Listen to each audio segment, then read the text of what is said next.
I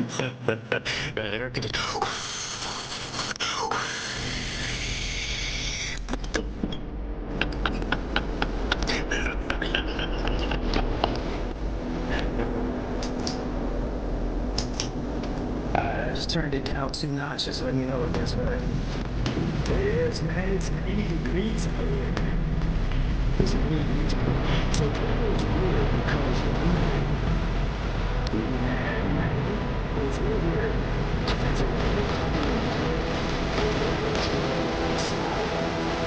It was only 5 in the morning. And then I would say right around we just experienced storms.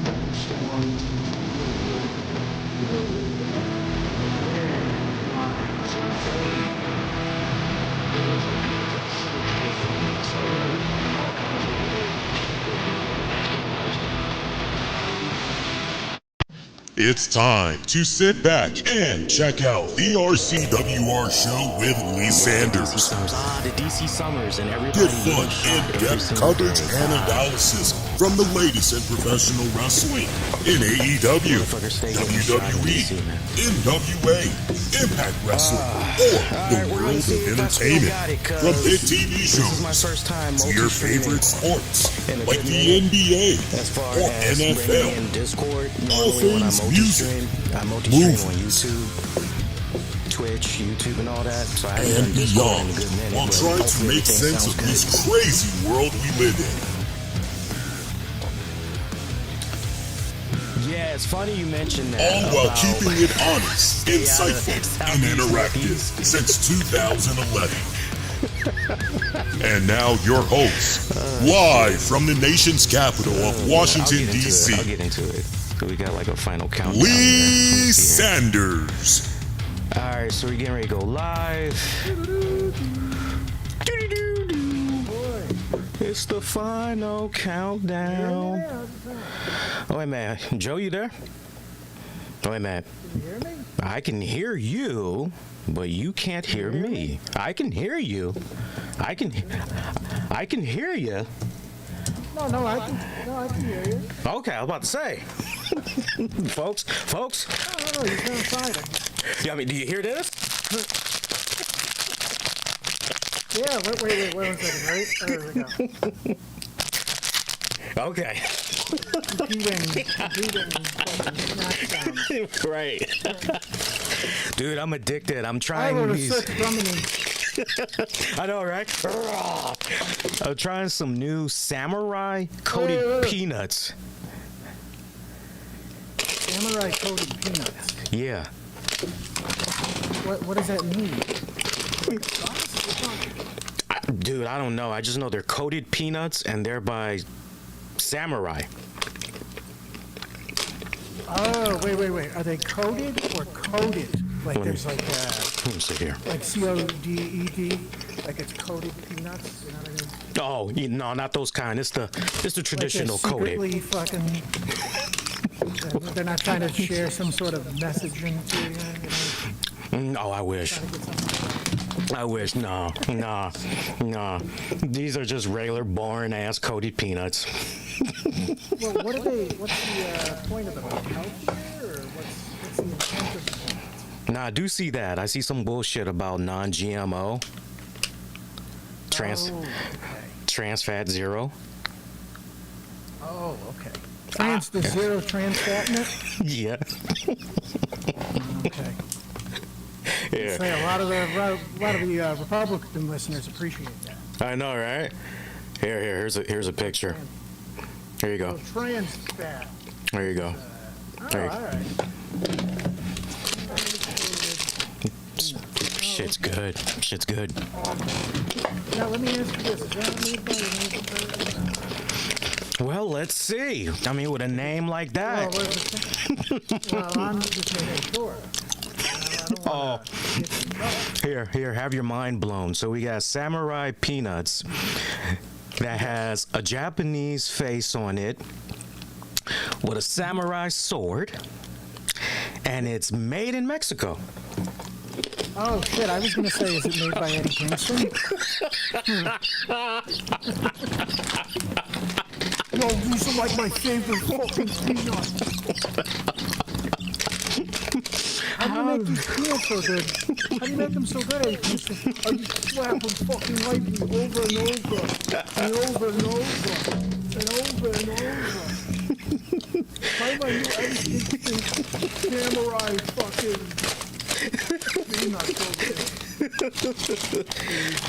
You're gonna like them. I would be upset if you didn't try them. You gotta have them. They're good. I like the fact that he went over to Japan and didn't even dye his beard. I kind of like that. I think that shows you just where New Japan Pro Wrestling is. That was ballsy. I wish I could do that. Just show up, you know, don't give a fuck about my appearance, right? You know, just... I was like, dude, if there was ever time to shave or put on some fucking just for men, like, now's the time. Like, they're gonna make you a champion. He just shows up.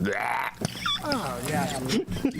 He's kind of, you know what, in a way, he's the epitome of the guy that, you know, the father of the bride, who shows up and he's like, you guys have pants for me? You know, he just doesn't fucking have anything. Right. You know? Hey, I was supposed to wear shoes for this? Yeah, you kind of need to be playing some sort of role in important things. Like, oh, fuck, all right, yes. God, good old Eddie Kingston. I know. Dude, I remember. Nah, he's, you know, shit, I'm proud of That's my all boy. That's all he's ever wanted, was to be a Japanese person. That's all he's ever wanted seemingly in life. Was to get to feel like a Japanese wrestler. I shouldn't say person, wrestler. Maybe. That was like his biggest fucking ambition, so I don't know, I just like to see people get their dreams. Right. Good sometimes to see that. Even if they're fucking stupid, I like to see it. So I saw you and Mish were playing a little bit of AEW Fight Forever. What'd you think of it so far? I'll be honest with you, I barely have it in me to play the fucking thing. I'm gonna give it a little bit more time. This week I'm in the same spot as you. I'm fucking paperwork done, typing shit out, all that type of stuff. It's just like redundant fucking work, dude. You're similarly in the same realm of work as me, where it's talking about people and their problems and how to help them. And there's definitely useful, interesting stuff to learn. Right. But there is a point where it does become fucking redundant. Where I don't know how many times they can tell you the same thing. You have to look at them and go, oh, this is new, huh? Yeah. This is all new information. Yeah. That's how it's been, dude. That's how, when you read the paper, you'll see exactly what I'm talking about. But that's how it's been out here in DC. We've got these motherfuckers that's going, why are all these people getting shot every single day? What's going on with our kids? Oh, a stray bullet had went through my fucking... And I keep saying, well, what the fuck do you think is gonna happen if all you keep doing is putting up new buildings, you keep opening up new restaurants, and you don't do anything to take care of the poorest cities? What the fuck do you think is going to happen? If you're not taking care of the less fortunate, you know, educated and everything, what the fuck you think is going to happen? Well, this is what, dude, people think with enough money that they'll just evaporate or something. I don't know what the thought process is, you know. If we put up enough white subway tile and breweries, all the poor people will just turn to fucking steam or something. I don't know what they think is going to occur, but no, dude, what's really unfortunate, and, you know, my area has been gentrified for like 50 years. It's been a gradual process of them just finding anybody that doesn't have money and shooting them out of a cannon to New Hampshire. So, it's been happening. But what drives me crazy is when you see this stuff, right? Where they're like, yeah, we'll just go in there, that's how we'll make the area better. And I'm like, well, no, you actually have to help the people. Right. You have to do something for the actual fucking people that still inhabit. Those dogs are pissed, huh? Yeah, man. Yeah. They're like, stop shooting people. Why don't you just all be nice to each other? You're like, no, dog. That's not how it works. Every dog has his day. You see, what you got to do is you got to sit down with the dog and explain generational trauma to it. That'll help. Right. That reminds me, I'm still tripping over that video from yesterday where we all were just bashing the hell out of that fucking driver. All right, so let's set it up properly for him. So if you guys didn't see it, it's worth going out of your way. There's this viral video where you got this pizza delivery man, and he pulls up in this nice neighborhood, and you're looking at the camera from, I guess somebody had Ring, so you're looking at it from the door they were knocking on's perspective. And nice lady. I played it back. I was like, yeah, who is this? Because at first I watched it and I just basically read the captioning. But then when I went back to play the audio, I was taken back because I was going, oh, it's a friendly lady that's talking to this guy. That made dude even look more like an asshole considering what he said. And so, you know, he pulls out the pizza. The lady's dog comes out and she's like, Max, come back here. Dog's friendly. Dog's one of those, what's up, man? I know you got food. What's up? Kind of one of them type of friendly dogs.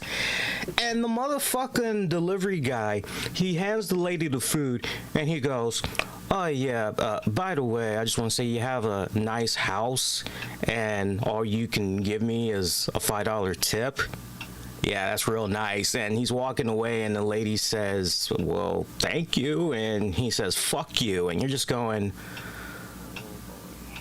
and now she's going, so how much was I was talking to Tams about this last night. And the first question she asked me, Joe, she said, well, how much, like, what all did she get? I said, all she got was a single pizza.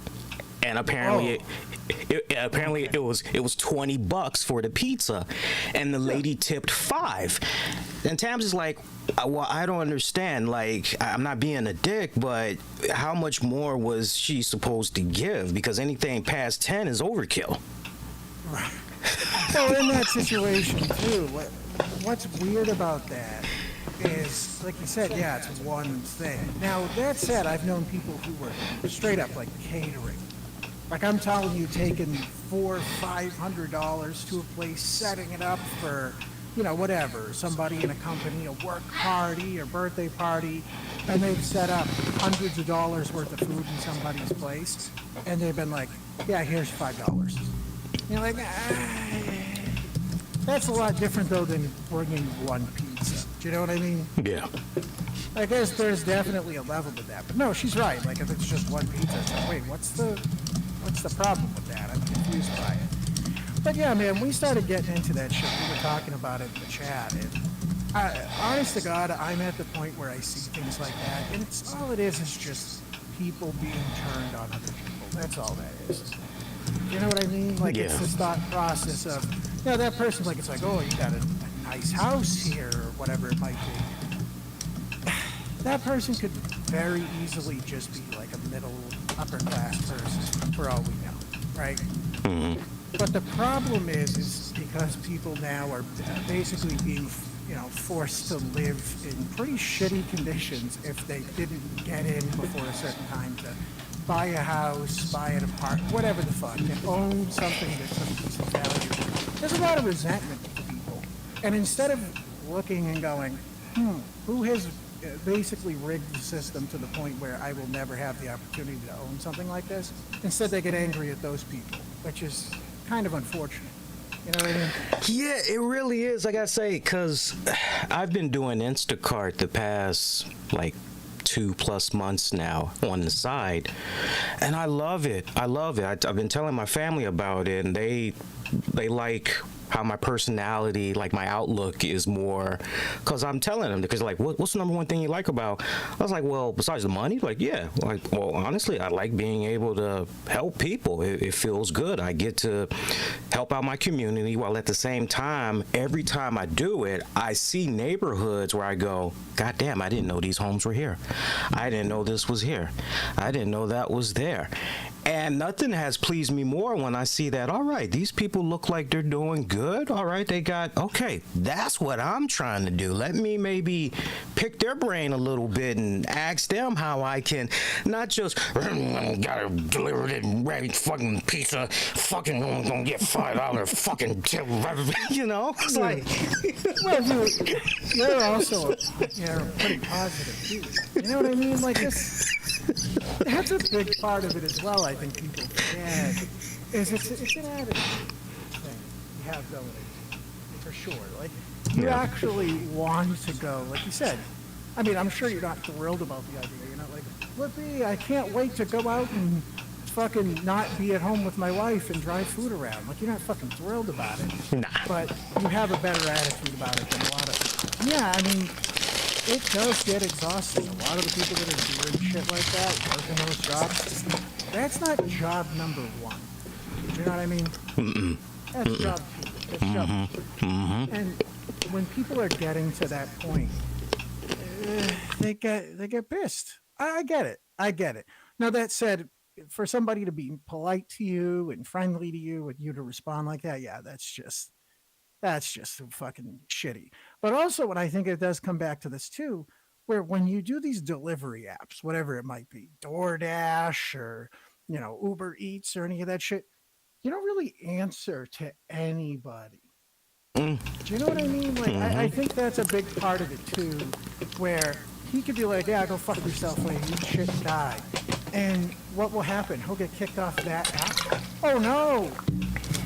Just go use another fucking one if he feels inclined to do it. Do you know what I mean? Like, right. It's not a specific place. It's not a specific restaurant to where if somebody acts like that, they gotta really go answer for flipping out.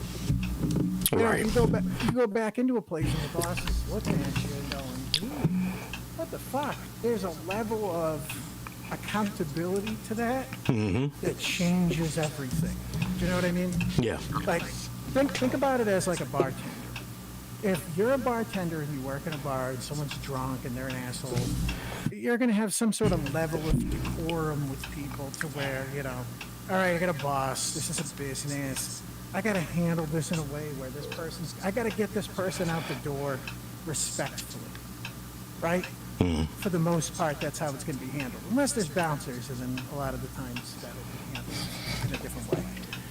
But if it was your own goddamn house, if you were standing in front of your house and you were selling drinks, as legal as that would be, and someone was an asshole to you, you could be like, hey, go fuck yourself, fuck off, right? Because you're not accountable. You're not held accountable to anybody. So when that shit goes down with people that are working these delivery apps or driving for Uber or anything, I'm not surprised. When people are basically fucking broke and then they're like, be your own boss. It's like, are you shocked when people are their own bosses and then they're not nice to people who they don't fucking feel like it? Exactly. No, but you know what? Tam's brought up a good point after I showed her the video. She goes, so this dude apparently knew, because you got to go back, watch the video now. Notice, number one thing, there was never an exchange of cash going from one hand to another. So that tells you the guy knew as he was driving to that property, he already knew $5 was coming to him. That's even worse, yeah. So I think to myself, I'm like, so why didn't you guys just deny it? I mean, I don't know how that shit works, right? You can just deny it, right? Yeah. So why even do it? I don't get it. If you're doing DoorDash or if you're doing Instacart, they're all the same. Unless you guys tell me otherwise, they're all the same. You can see what you got to pick up. You can see in some cases how much the base pay is itself. That way, if somebody decides they don't want to tip, you're at least looking at what the base level is. And then in some instances, if there is a tip, you can see all of that and you can decide whether or not, okay, yeah, I ain't driving 10 miles for $10 and no tip. Fuck you, So right. Which dude, I think that's another part of it too, is I've had people try to explain it to me before, and I think you have too, where they're like, people will tip bait people, where they'll be like, yeah, drive out to the middle of nowhere for $20, and people are like, all right, I guess I'll do it, and then they'll just change it to like $0. Yeah. I'm like, dude, I don't know how quickly I would be back there with a bag of shit to throw at their house. I'd be fucking furious. Like, that's it too. I worked in service long enough to where now I'm all set. I don't have any interest in ever doing it ever again. COVID completely ruined that for me too. You just saw the absolute shittiest behavior out of people. Like, just the fucking absolute worst. Where I remember, must have been like 3 weeks back from COVID, right? And some guy came in with his girlfriend at the bar. And he says to me, he's like, oh, you guys have any Coors Light or whatever?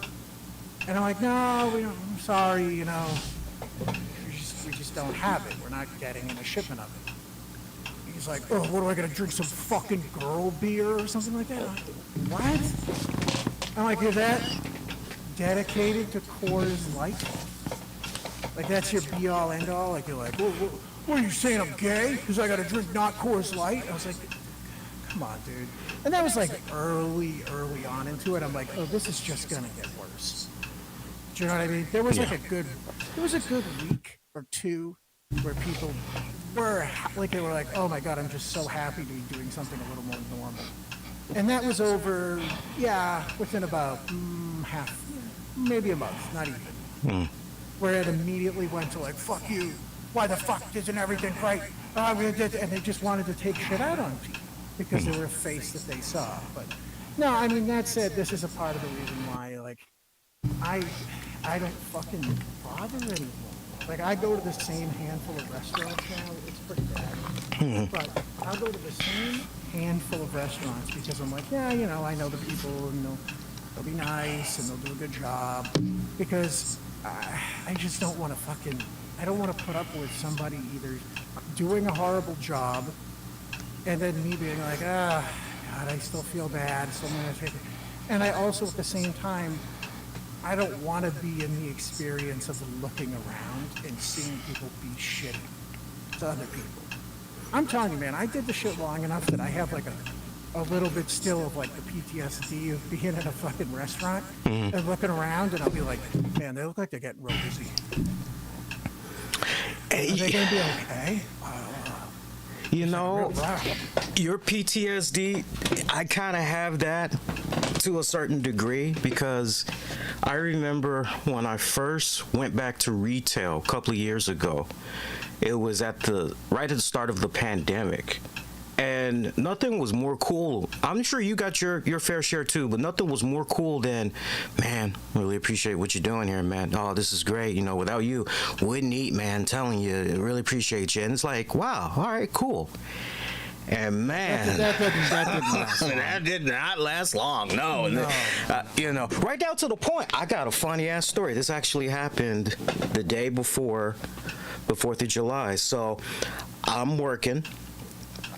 I see this tiny looking woman. She's probably in her late 40s, early 50s. She's probably, I would say, I'll put her at about 5'1", maybe 4'11". I'm looking at her. I go, she's about maybe $150. My big ass can squeeze past her. I got enough room. I can squeeze past her. So I get past her. Next thing I know, she says, excuse me. I go, I'm sorry, what? It's like, you bumped into me. I was like, oh, ma'am. I said, it was unintentional. I didn't even think I bumped into you there. Are you sure I didn't? And she's like, no, you bumped into me. It's like, well, ma'am, I'm really, really sorry. And she just had me stand there for 3 minutes while she was belittling me, talking down to me. And I'm already sensitive as it is when it comes to my weight. I'm doing what I can with my diabetes and all. And I told her flat out, I said, ma'am, I'm really sorry. I said, but look at me. I'm a big dude. wasn't my intention to knock you over. I thought I had enough space to squeeze on by you. You would think a person would say after they hear that, oh man, okay, you're all right. Well, just watch where you're going next time. This bitch went to go complain about me to the supervisor. I'm like. Yeah, you're like, have fun with that. Oh my God! I didn't go Eddie Kingston. I didn't. Hey, I got feelings here. Okay, I got feelings here. I didn't go Eddie Kingston on her, but it was just like, well, goddamn. Well, that's one of those moments where you're just glad. Like, this was to me one of the best things that was helpful during COVID. That people were so fucking nuts that there was no chance of any employer remotely siding with people. Mm-hmm. That was nice, because if people were being shitheads and you were like, there were specifically times where I looked at people and I was like, yeah, I don't appreciate you talking to me like that, and I just leave. I just walk away. Like, I'd be like, I'm not gonna deal with that right now. I'm like, that's not okay. Mm-hmm. And then my boss would be like, oh, well, what did you say to them? I said, well, they were being rude, and I wasn't going to deal with that, and that's not okay, because I'm busy right now, and there's a lot of work to do, and I'm not going to stand there for 10 minutes and get yelled at. All right. And he was like, yeah, that's totally reasonable. I'm like, yeah, it is totally reasonable. Like, I don't know. Like, this isn't a matter of where someone's like, excuse me, my lettuce is brown, and you're like, excuse me, Vicky, yeah. I'm like, yeah, you fucking bitch, fuck you. Like, that's not that. Like, it's people being purposefully shitty. I don't know, that was one of those things, like, towards the end of my tenure of working with people in that way that I learned, where I was like, you know what, there needs to be some sort of level where you're allowed to look at people in that setting and be like, yeah, I don't appreciate the way that you're talking to me right now, so I'm not going to listen to this. Exactly. There's no way around, and honest to God, I think that's something, like when people hear this shit where they're like, no, people don't want to work anymore, they don't want to go to jobs, and I'm like, yeah, well, maybe if you said to people that they're allowed to disengage from people who are purposefully horrible and disrespectful to them, that might make jobs a little better. Mm-hmm. You know what I mean? Like, if someone's like, excuse me, can you get that off, can you go get that for me? It's too high on the shelf. And you're like, you're being really disrespectful. That's one thing. That's a completely different thing. But if somebody's being a fucking piece of shit to you at your job, you should be allowed to be like, excuse me, that's really not okay. Like, I work here, and yes, but it's not okay to be disrespectful like that. Right. That's not all right. Right. And unfortunately, because, we live in a very, the customer is always right, fucking culture, it's now gotten to the point where they're so scared that a goddamn dime might roll out the door. Yeah. They'll just go, oh, what's that? An employee I've had for 10 years? What do you want to do? You want to rub their nose in the piss? In the pit? You want me to rub them in piss? Okay, we'll do that for you. You're like, well, yeah, no shit. These people don't want to work for you anymore. Mm-hmm. You wonder why. Like, it's like, no, nobody wants to work at Marshall's. Why is nobody working at the TJ Maxx? You're like, because how many times would these people probably be rated over a fucking old lady's bathing suit, and no one supported them? Mm-hmm. And in the process, they're like, here's $9 an hour. Like, what the fuck do you think's gonna happen? Right. You think they'd be like, oh man, but I mean, this lucrative $9 an hour job, I really gotta. And like I was saying, that's what I'm talking about with the apps there. It's like, yeah, there's no accountability in the sense of, yeah, oh no, am I gonna lose my not job with Uber Eats?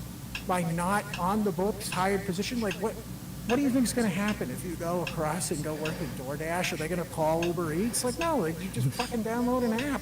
Right. People are just downloading apps for jobs. Like, is there anything fucking funnier than that? Like, it's like, yeah, if you want to go, okay, my father-in-law is retired or partially retired at this point. And he was trying to get a job, and I think it was Costco. It was Costco, Sam's Club, one of those. Oh, that's good money. That's good money. If you can get it, that's good money, yeah. Yeah, and we were like, all right, good. Yeah, that sounds like a fucking good idea, dude. Go, work part-time there, push carriages, whatever the fuck, just hang out, talk about beer with the guys. Like, it was a good gig for him.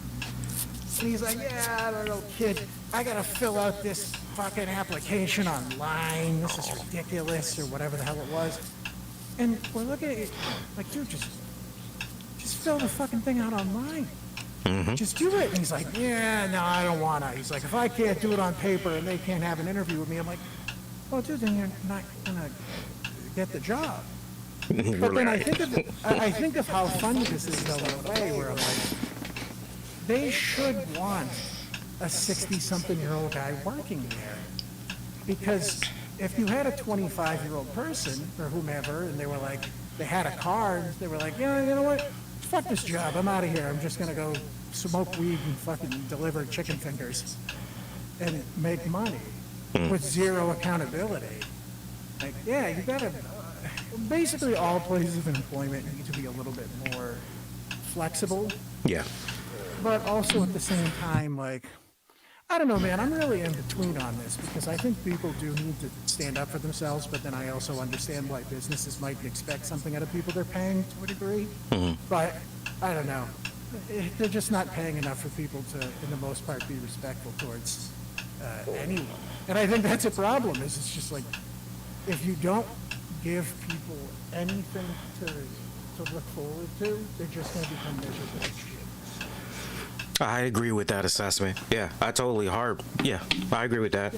I've seen people's morals go from, I mean, I'm talking people I've actually trained. I've seen people's morale go from, man, I'm very upbeat, I got this job, it's some type of money that's coming in, it's going to help me get from point A to B, and I have watched their demeanor change after a couple of weeks when they feel that when it counts the most and management doesn't have their back, you know. All right, well, one of the oldest sayings is people don't leave jobs to leave management. Yeah. That's one of the oldest sayings. Yeah. You know, like that's become a trope. But no, I mean, there has to be something. You have to give people something. And I do think that's when a really rotten fucking mentality has overtaken a lot of places of employment, where it's just, they have now started to learn this idea of them putting their hands on their hips and being like, you're just lucky to be here. It's like, that's going away, man. That is, I'm just lucky to be here? All right, see you later. Right. And see, on the flip side to that, people are now starting to understand and appreciate their worth.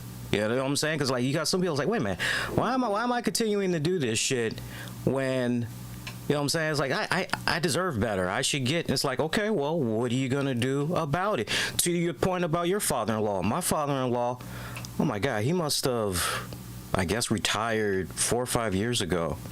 And this guy, once in a blue moon, will give us a call. He'll tell this sob-ass story about whatever's going on. And I give it to him right between the eyes. I said, so what are you going to do about it? I was hoping you'd let me borrow a couple of dollars so I can, like, no, how about you go fill out this application, right? Like, we got plenty of networking for him to, you know, hook him up, get him a job, all that. I mean, goddamn, the dude has a bus stop right in front of his house. He doesn't even have to go across the street, Joe. All he's got to do is just walk less than 5 seconds, and the bus stop is right there. He can easily get to wherever it is that he needs to go. Fucking millennials, huh? Yeah. I'm like, seriously. I'm like, fuck you. Well, people are turning on the boomer generation, and I think in a lot of respects it's rightfully so. I mean, if you really look at it, God, I get it. There were huge recessions in this country throughout the past 50 or 60 years. There's a lot of points, you know, the crash in 2008, you know, in the 80s. If you look at the Rust Belt, where, you know, my in-laws are from, that whole situation, a lot of people did eat shit, dude. A lot of people went through a lot of stuff throughout the past, you know, 4 or 5 decades. But there is also this point now where 30-something-year-old people are looking at people in their 60s and they're like, nothing? You didn't say nothing? You got nothing. Wait, what have you been doing with these decades? I've been raising you. Okay, well, how many things am I expected to do at once? How many things did you do at once? 2? 1? You did a shitty job raising us, and then you couldn't even... Dude, I don't know what the fuck's going outside my window right now. Uh-oh. I don't know if it's sounded like a fireworks or something. Who the fuck knows? But no, like there is an obvious, resentment towards that, and to a degree, I kind of get it. I could totally see it because I look at what happened with my immediate family. And there's a lot of people in my immediate, my mom's family, my dad's family. They're trash people. They're fucking garbage, right? But most of them have more than most people my age, just by fucking proxy.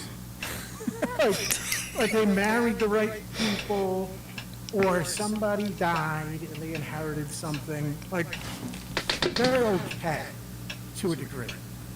Whereas I look and I go, I know people who are like 35, 40 years old, degrees on degrees, worked their whole lives, never made a problem, never went to jail, they're never drug addicts, never alcoholics. And they're just like, can I have a morsel? They want just a crumb. They just want anything, like just the littlest, like, please. It's like, yeah, no. Why don't you just go to work? Like, why don't you just go and figure it out? I think that's what they've been doing. It sure just seems like things are kind of fucked up. Yeah. Truly fucked up. But yeah, that's it. So you were just saying to him like, hey, why don't you get on a bus that's directly in front of you? Yeah. That easy. Yeah, he wouldn't even do that. He wouldn't even do that. Well, what is he expecting you to do? Like, what was the thought? Like he was going to be chauffeured or like what? He was expecting money to be put in his hand to remedy that situation, whatever was going on, until he's ready to extend his hand out again for another handout. Well, this is where I would ask, this is where I'd have to ask you this question. And I don't know if she's asked him this as well. What is she, like financially, has he ever helped her at all? Like, let me pay for this, let me pay for that. No. Oh, so what do you think? What do you think at that point? You know what I mean? Like, Right. I laugh at shit like that so bad, man. It's like, well, you know what? Well, I gave you fruit by the foot and bologna sandwiches when you were 7. Okay, cool. Well, you kind of shit me out into existence, so I really don't owe you anything for that 30 fucking years later. So, like, Right. well, I don't want to go do it. Who wants to do... This is what's funny to me. Who the fuck wants to really do things that much? Does anybody really want to do, like work? Is anybody really, like, really fucking horny for work? Because I hear all these stories about people where they're like, you gotta love it. You gotta love what you do. And I'm like, you know what most people want to be doing? Exactly what they want to do. Yeah. And that's 98% of the time that's not work. Even people who have jobs doing things they like would still, most of the time, rather be doing something else. You know what I mean? Like, do you think Kevin Hart does it? He's like, all right, I got to go play Madison Square Garden. Do you think there's a part of him where he's just like, I want to eat a hot dog on a bench. I want to go to a bar and eat French fries. You know what I mean? Like, it doesn't fucking matter. Like, oh, hey, did you, are you a basketball guy at all? I don't Yeah. know if you are. Yeah. Did you see the thing with Jokic, the Joker there? What happened? After he won the NBA championship, did you see that interview? Remind me what he said again. I probably did. Oh, God, it's one of my.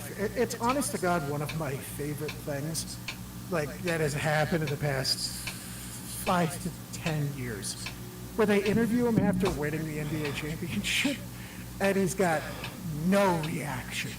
Like, they're like, oh my God, you won the NBA title, and he's like, yeah. And by the way, it's not like it's like a language barrier. He speaks English. He just goes, yeah. They're like, how does it feel? He's like, the job is done. Like, and they're just looking at him. Like, because they want these people, because it's a product, right? It's no different than anything else. They want crying, holding the trophy, anything's possible. I thought my whole life was it. And this guy just looks and he's like, I want to go home. I want to go ride my horses. I want to go see my family. Because it's a fucking job. Do you know what I mean? Like, it's the ultimate goes to show. Whenever anybody talks about, love your job, and, feeling so accomplished and getting wrapped up in it, this guy won the MVP. By the way, won the MVP. Won the fucking MVP. Beat the brakes off of the Heat. Like, it was amazing. Yeah, that was a sweep. Yeah. Oh no, they actually won the game, or it was a sweep. It was a gentleman's sweep. Gentleman's sweep. Okay. So they fucking one game, right? And they want this guy crying. They want him covered in champagne. They want the Michael Jordan shot of him. By they, of course, obviously, I mean ESPN, all the sports media, who, by the way, can't wait to dump on this guy. And most of that is because he doesn't sell. He doesn't sell for them. They want him so badly to be one of these guys that's falling all over themselves, because that's the NBA, right? That's the brand. Their title is supposed to mean something.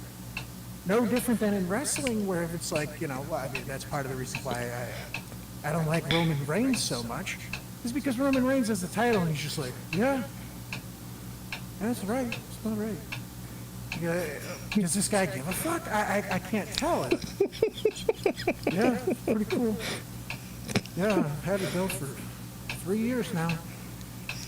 Oh, shit. I mean, dude, this is fake. You gotta kind of make us believe you care. But at the same time, like, oh, dude, it's one of my absolute favorite things. And then they're sitting him at the podium, right? And they're like, well, what are you gonna do now? He's like, I'm going to go home. They want him so. They want this guy to be like, I can't wait to crawl inside of Mickey Mouse's asshole. I can't wait to go down to Disney and eat pancakes with Goofy. Like, they want him to say this so badly, and instead he's like, yeah, no, I want to go back to a third world country and play on horses. And wow. It's amazing. Dude, they say to him, they go, there's a parade. He's like, they're like, oh, well, yeah, Joe, there's a parade. He's like, when is the parade? Like, it's Thursday, and he's like, Thursday? Like, he has this, like, oh, fuck you, dude. Oh, damn. The look on his face is no different than when you just worked, a 10-hour, whatever, 9-10-hour shift, right? And someone comes up to you and they're like, hey, so, Brian called. He's going to be a little late. He's stuck in traffic. And you're like, what? What? Like, listen, man, we just need you to hang in for like another 15, 20 minutes. He's going to be here soon. And come on, man, I just want to go home. Like, that was his look. Damn. For winning the NBA championship. That's thunder. Oh, dude. I'm about 90% sure that during the fucking suit tonight, that my power is going to go out, because I'm pretty sure that's thunder. I was about to say, I heard it. I thought it was fireworks, dude, at first, because it was a bigger one. Idiot's still setting off fireworks, but no, I have a feeling that's going to happen. No, oh, no. I would highly recommend that to anyone to go and watch that. And then put that into perspective. The next time you're at your job and you're like, I'm just not feeling this. Just know there's a guy who I'm assuming is making, God, at least 8 figures. Yeah. And he just he's like, my shift's over. Can I go home? My shift's done. It's like, that's it. It's basketball that's his 9 to 5. And that's all he's all set. He's good. A little bit over $33 million. Oh, that's it? Yeah. Yeah, he just wanted to. Well, you know, that's got to be a part of it too, and this is probably why most people don't end up professional athletes. I mean, other than the obvious physical attributes, but how little would you want to work after that first show? As little as possible. I ain't gonna lie. I ain't gonna lie. I'd be like, yeah, I'm all done.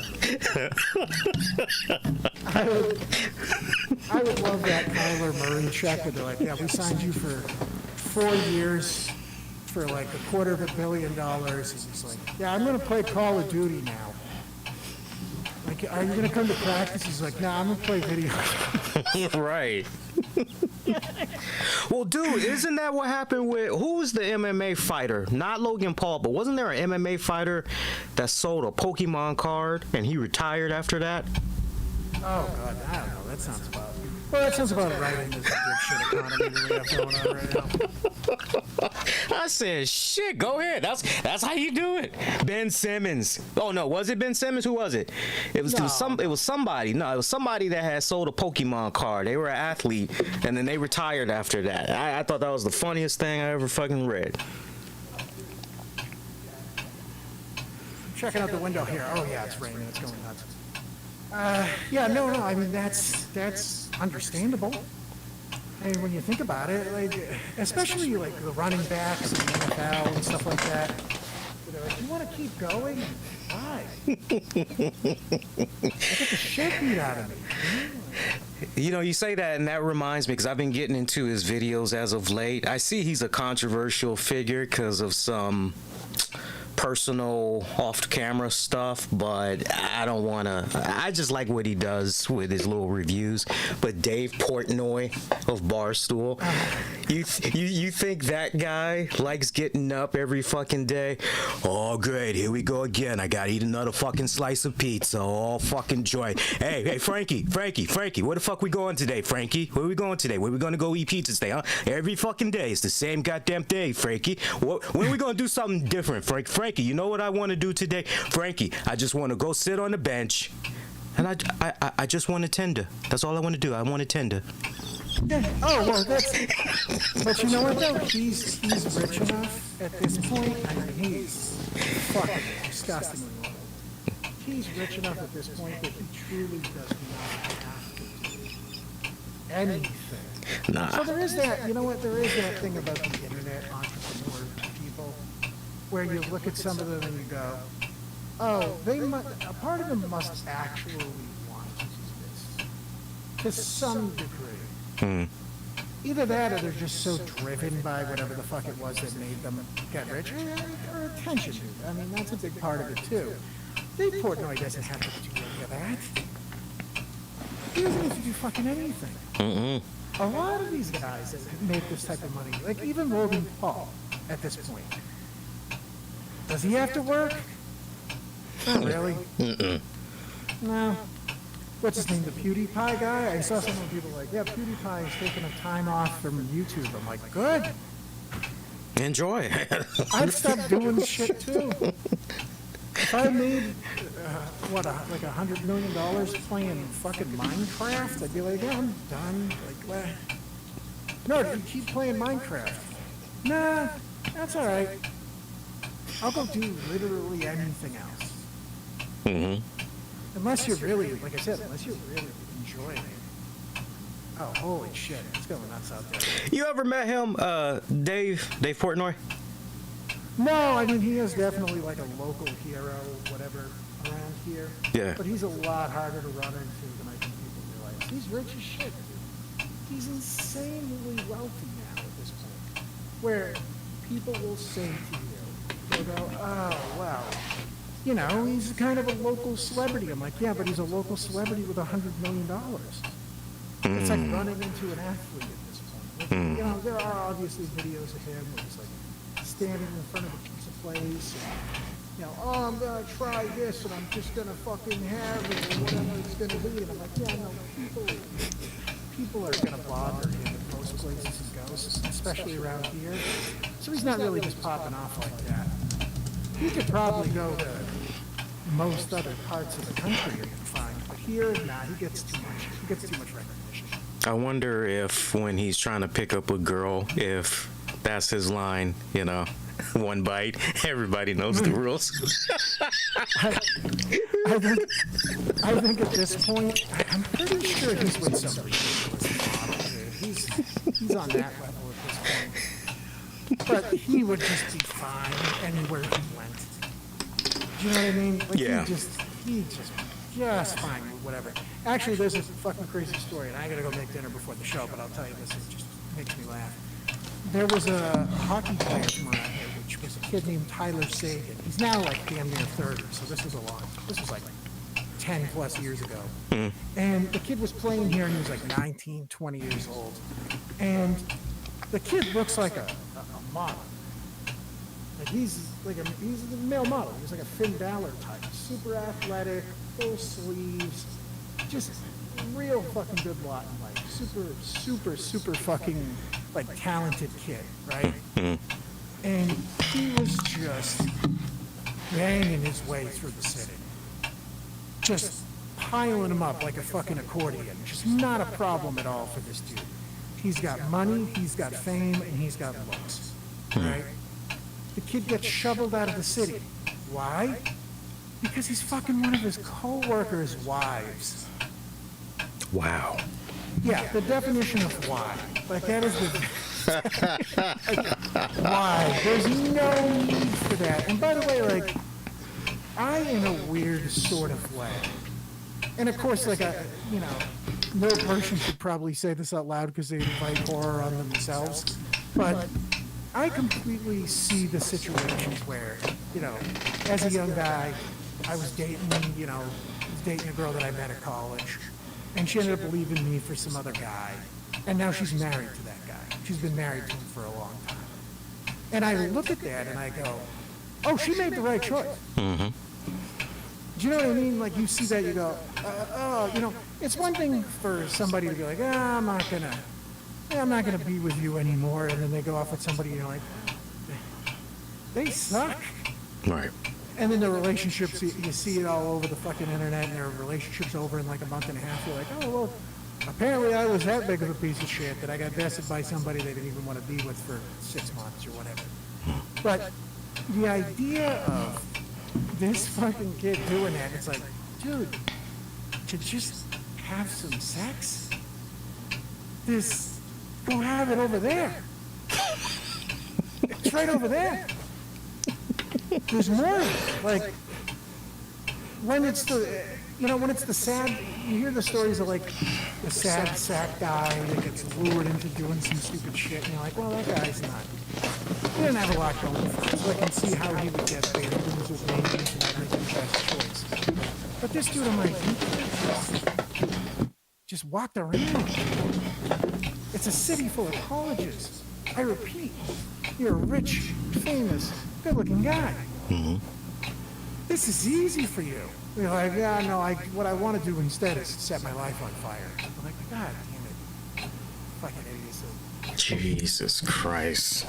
Jesus Christ. What'd you make for dinner? I make a little bit of pasta. I know, shocking, right? Oh. Fucking spaghetti bender over here.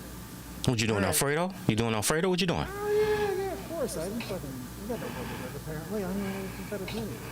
Okay, that's what's up. That's what's up. Take a picture, man. You know I've been going down that food porn rabbit hole. You seen some of those links I sent you?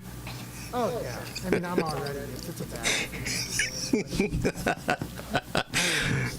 You know, whenever they do those memes where they're like, red pill, you can fucking have this. Like green pill, you can do this. Like any of the ones where it's just like, you can eat all the shitty food you want and not. I'm just like, yes, that one. Like, what about this one? I'm like, no, the eat one, the food one. Yep. Whatever it's gonna be. It's like, you could have sex with a supermodel, and I'm like, once? No. Give me the food. Yeah, same. Give me I can eat calzones every day and not get anything. I'll take that. Okay. Yeah. All right, I'll take it. All right. The rest of the show there, brother. I'll see you guys in a little bit. All right, Joe. Thanks, man. All right. No problem. All right. Bye, man. All right. So I'll stay with you guys for about another 10 minutes. I'll extend this to the Discord as well. That was cool because originally I was just gonna go solo, and Joe was like, "When are you doing the show?" I told him, and he was like, "I'll pop on for a little bit and talk." And I was like, "Okay, yeah, let's do it." So I'll stay on for about 10 more minutes. I'll let you guys decide what you want me to talk about. I can either quickly glance over AEW, I can talk about the latest Dark Side of the Ring episode, whatever you want me to talk about for the last 10 minutes, and then we'll play some music in the Discord, get it ready for Mission Joe.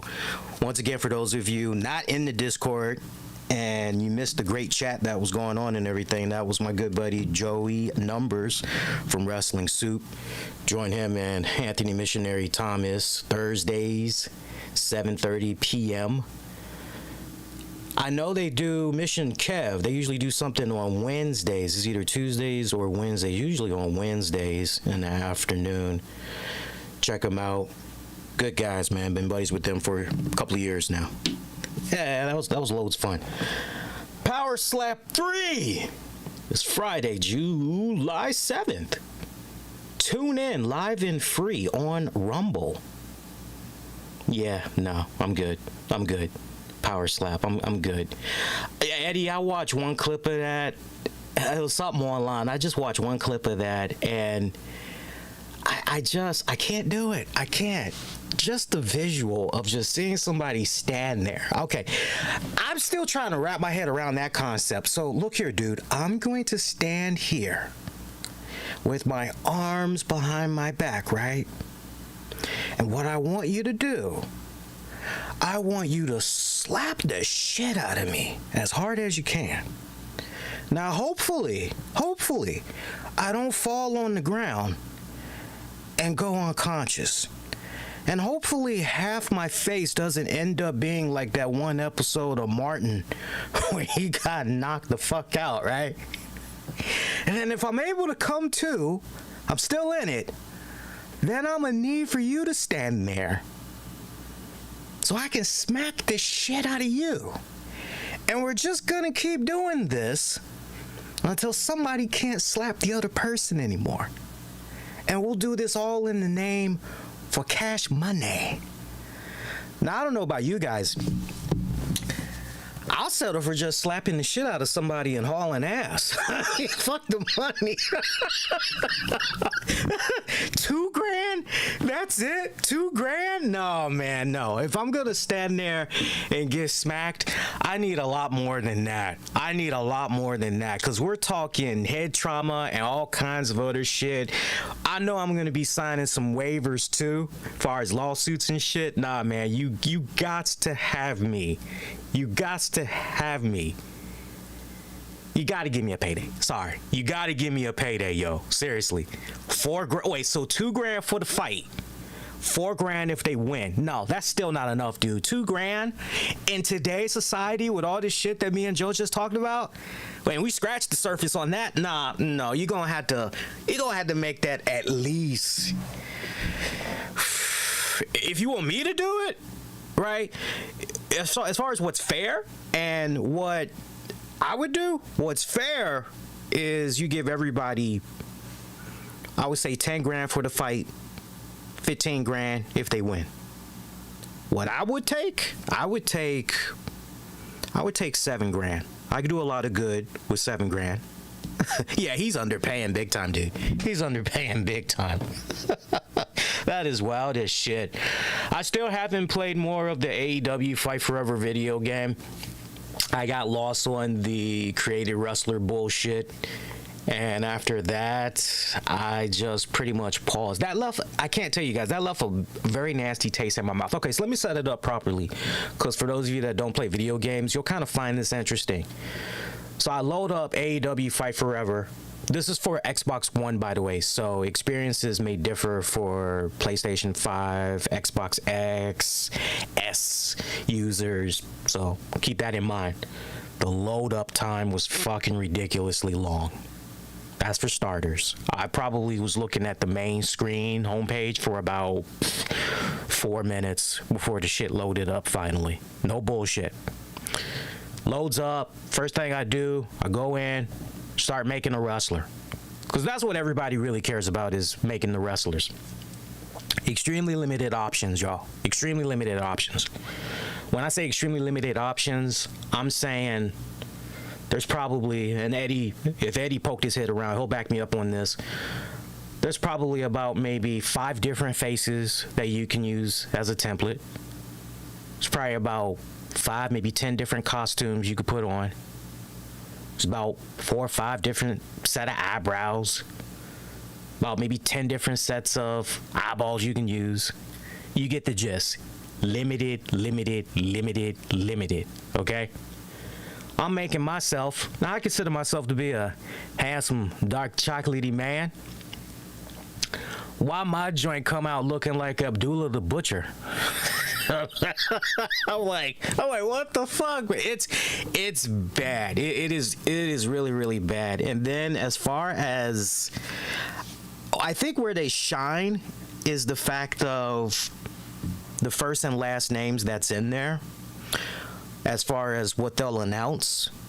But I thought it was so weird that for the last name Sanders, which is a common name, they don't have that in there. And I can just imagine if they don't have something as common as Sanders, I can only imagine what other common last names that they don't have in there. I found that to be most interesting because, and I'm surprised most people didn't talk about this in their review, but you would have thought that THQ/Ukes would have been able to recycle some of the stuff that was going on with their collaboration with WWE before WWE had partnered up with 2K.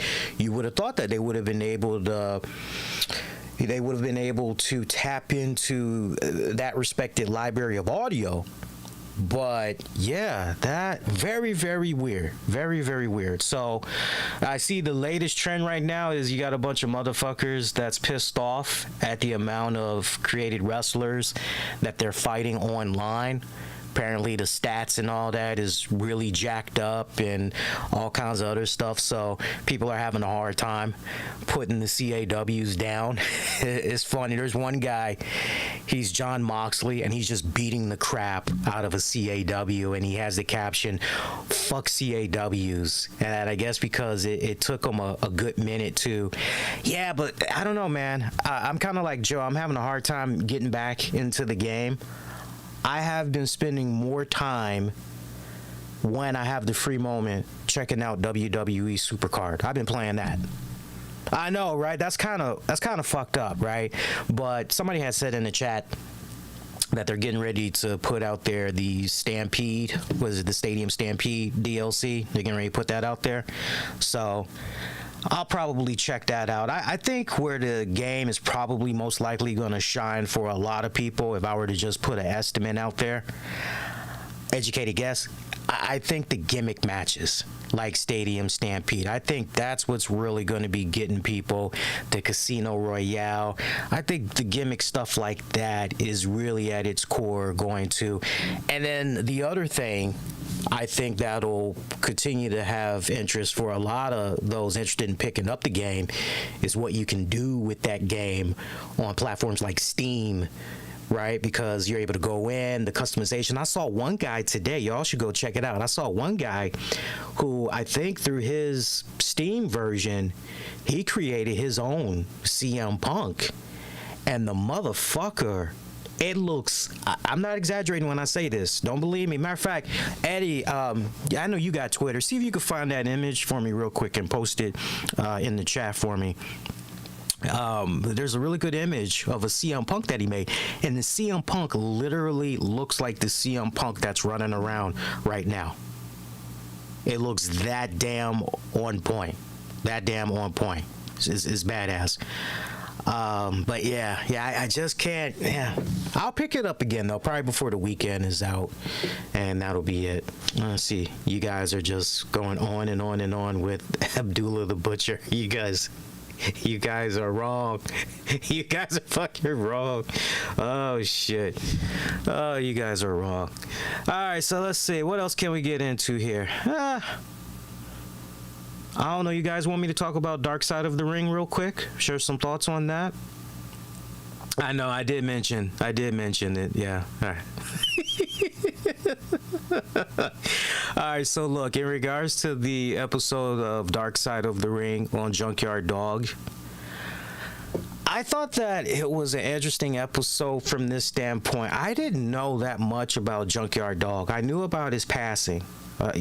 As far as drugs, but I didn't understand the circumstances around his death. So of all the episodes of Dark Side of the Ring, this episode really struck to me at its core on a couple of different levels, because not for nothing, I did have a close relative many years ago, and I'm happy to say I'm knocking on wood for them now. They've been drug and alcohol free for over 20 years, but back then they were a drug addict, and their drug of choice was heroin.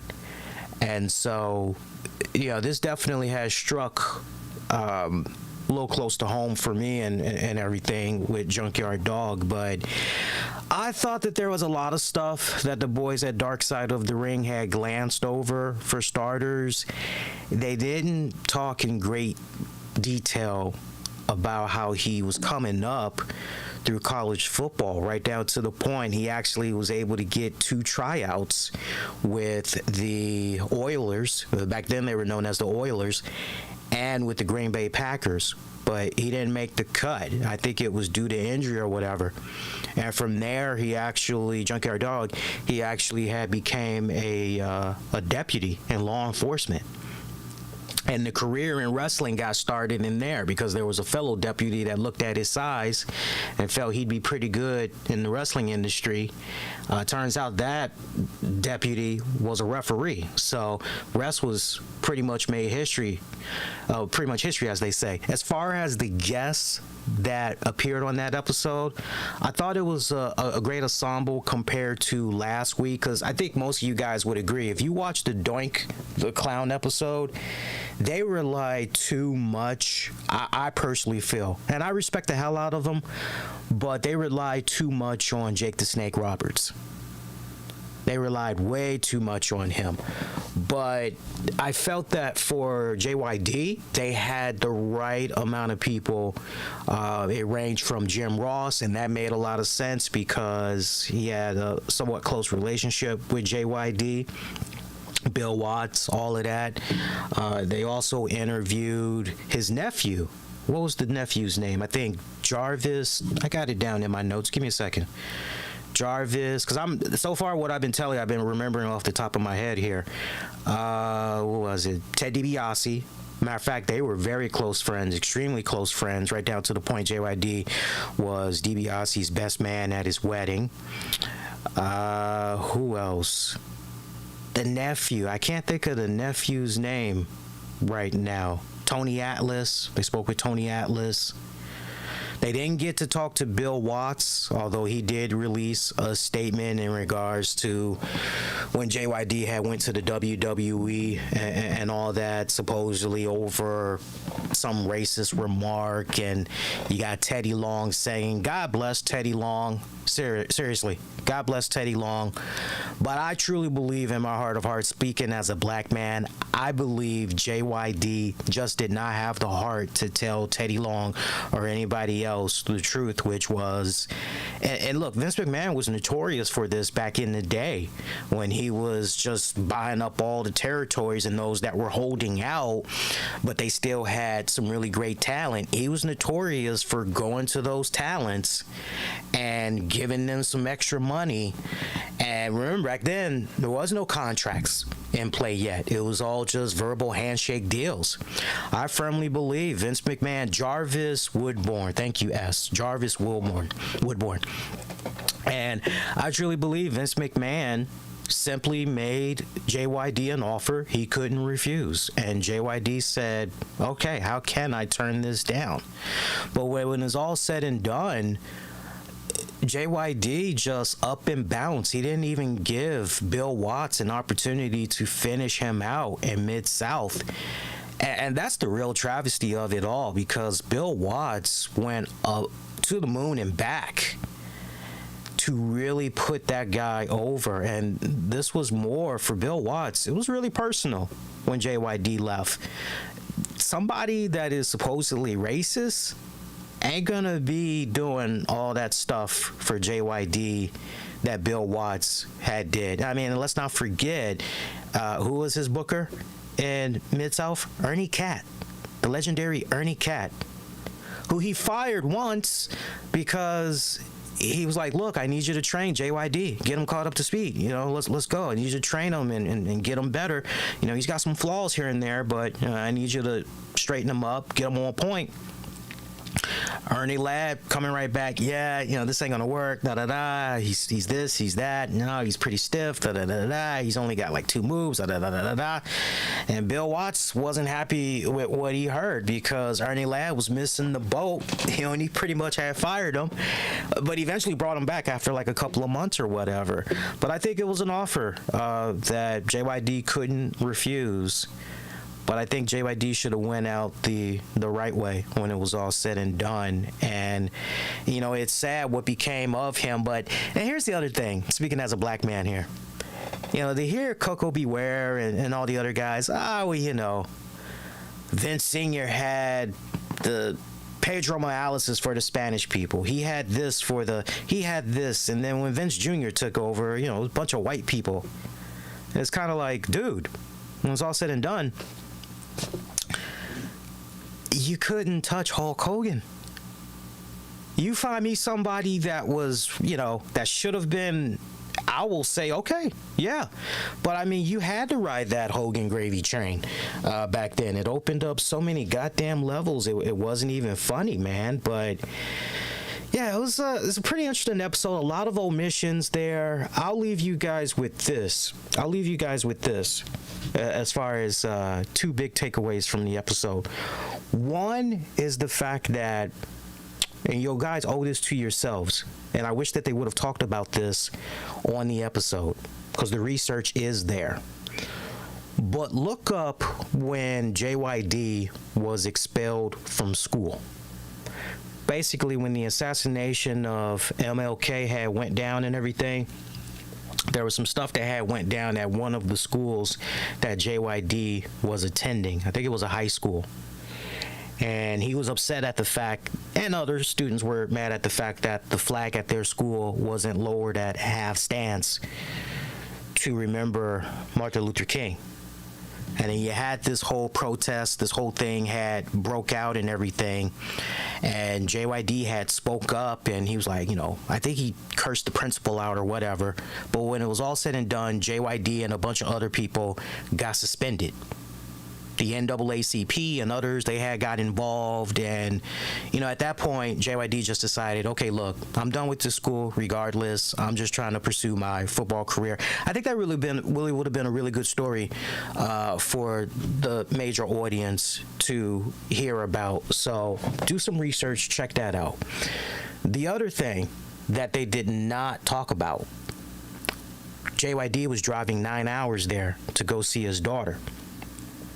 What they didn't mention is the fact that by the time Junkyard Dog had arrived, his daughter, now if I remember it right, because my memory's a little fuzzy from over the years, so forgive me, but it was either a case where the daughter did not know her father, JYD, was coming down, or she had decided, okay, I'm just going to go hang out with friends and I'll meet up with dad later or something like that. But basically, by the time she found out her dad had came and went, she basically learned the next day, your dad came. Oh, man, I missed him. Yeah, and unfortunately, he's dead. So she learned all that in one fucking take. There's a lot of omissions. That's why I always tell people, you know, when you're watching these episodes of Dark Side of the Ring, I mean, it's good for what it is, the way they condense it in that whole 45-minute format and everything. It's good. But at the same time, you really, if you're curious about that wrestler, and that was one of your favorites growing up, you really owe it to yourself to, on your own accord, go online, do the research. You learn so much that you go, wow, why wasn't this included? Like, how do you not have time to mention this? Hey, this was a pretty big deal here. What the hell is going on right here? Like, for instance, when JYD was doing real good financially, DiBiase was having some financial issues, and JYD was there to help him out. once JYD hit it big as the $1 Million Man, and JYD it was his time of need, DiBiase helped him out. That's another omission that they did from that episode. So there's a lot that you guys definitely want to check out on your own. So FYI. All right, that's it. I'm out of here. I'm ready to hop in the Discord, listen to Joey and Mish play some music, and check out their show. I just thought it'd be kind of nice to do a nice loose edition. I don't have anything to say about AEW, for those of you that want me to talk about AEW, because I know Discord ain't gonna trip, but my longtime listeners, especially YouTube community and on the downloads, are gonna be like, AEW, what the fuck do you want me to say about AEW this week? It was the shittiest show that I ever saw. I wasn't proud of the episode they put out. And then the ratings, don't even get me started on the Collision ratings, right? They got to do something. They got to do something, and real fucking quick. I'll tell you this, Collision got to go back to being live ASAP. Checked out the show this past weekend. I thought they did a pretty good episode, but yeah, man, they got to do something quick, and live is part of it. I know Jonathan Coachman and who was it, Dax Harwood, they had exchanged a couple of words. I never looked at Jonathan Coachman being a snide asshole trying to take jabs and insult people. He's literally speaking from a place of somewhat experience about wrestling on a Saturday night, at least in modern times. He's right to a certain degree, but I always say there's an audience for somebody out there. If Live PD at one point could bring in 2 million viewers on Friday, Saturday shows, and they could even do it during the middle of the week, you know, the audience is out there. You just got to be selling your product to them just right, you know. But I will say it is a work in progress, but live, they got to be live. Everybody likes the live stuff. Do I think they planned for the 4th weekend? I don't think so. I don't think so. I honestly believe with everything that was going on, no, I don't think so. So I'm curious to see how the rest of this month plays out and if they can rebound, because the rating so far, it's not good. But yeah, the Dynamite for this week, I didn't care for it. So if that makes me a WWE hater, or no, sorry, if that makes me a WWE dick sucker, you know, I'm an AEW hater. If that makes me not a Christian or whatever, fuck it, I'll wear it. I'll wear it. All right, I am out of here. Somebody play some music in the Discord. Follow me on Twitter, Facebook, Instagram, YouTube. Use the keywords, the RCWR Show. Till next go round, wishing all y'all to be safe. Most importantly, be kind to one another. Take care, y'all. Ta-ta for now.